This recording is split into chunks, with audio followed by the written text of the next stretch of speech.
적용으로 고등학교에는 어떤 변화가 생기는지 우리 차관님한테 조금 구체적으로 말씀을 들어볼까 해요. 예, 네. 먼저 간단하게 설명드리면, 그러니까 1학년 때 이제 공통 과목들을 배웁니다. 통합사회, 통합과학 이렇게 해서 사회나 과학 쪽을 아주 기본적으로 배울 수 있는 것들을 먼저 하고요.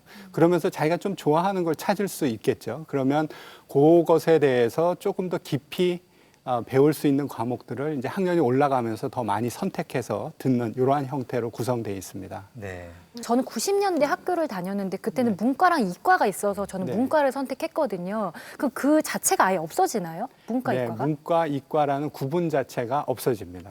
지금 우리나라 의대로 진학할 학생들은 수학을 굉장히 사실은 많이 배우는 거거든요. 이과로 근데- 분류되어 있잖아요. 그렇죠. 그렇죠. 근데 이제 의대로 갈 학생들은 제가 보기에는 생물학이나 화학이나 오히려 윤리 같은 과목을 더 사실 들을 필요가 있다는 거죠. 근데 이제 문과 이과라는 구분 때문에 그 학생들이 그 자신의 그 대학 이후의 공부와 좀 관련이 없는 수업들을 듣게 되고 그 대학 정원에서 네. 그 예체능계 정원이 한 14.5% 정도 되는 거로 대충 알고 있는데요. 상당한 사실은 숫자입니다. 근데 문과 이과로 양분되어 있기 때문에 이 학생들을 위한 교육과정 서비스는 사실 거의 존재하지 않는다는 거죠. 그래서 많은 경우에 그 사교육에 의존할 수밖에 없고 이제 그러다 보니까 그 집안이 좀 이렇게 여유가 있는 그 넉넉한 학생들이 예체능을 진학을 하고 그 재능과 관심이 있지만 그 집안이 어려운 학생들은 그 꿈을 포기할 수밖에 없는 이제 그런 현실이 사실은 생기고 있는 게 그 문제라고 생각을 합니다. 지금 사실 현행 교육 과정에서도 문과 이과를 나누어서 교육 과정을 편성해라 이런 지침은 없습니다. 그런데 이제 학교의 어떤 교사 어떤 수급 상황 그리고 이제 교실 어떤 여건들 네. 그다음에 지금도 아직도 대학 입시 전형에서는 어떤 문과 이과를 좀 나누어서 어떤 선발하는 그런 어떤 경향도 존재하고 있고요. 이제 이러다 보니까 학교에서는 결국 지금 지침이 없음에도 불구하고 문과, 이과를 나누어서 수업을 이제 진행을 하고 있습니다, 실제로. 이제 그러다 보니까 이제 문제가 결국에 지금 이제 문과 학생들은 실제 과학에 대해서, 과학 과목에 대해서 거의 이제 공부를 하지 않는다라는 거죠. 그리고 이제 이과 학생들은 이제 사회 과목을 공부하지 않습니다. 문이과 경계의 벽을 좀 약간 허물어 보자 이런 어떤 취지를 담고 있다고 생각합니다.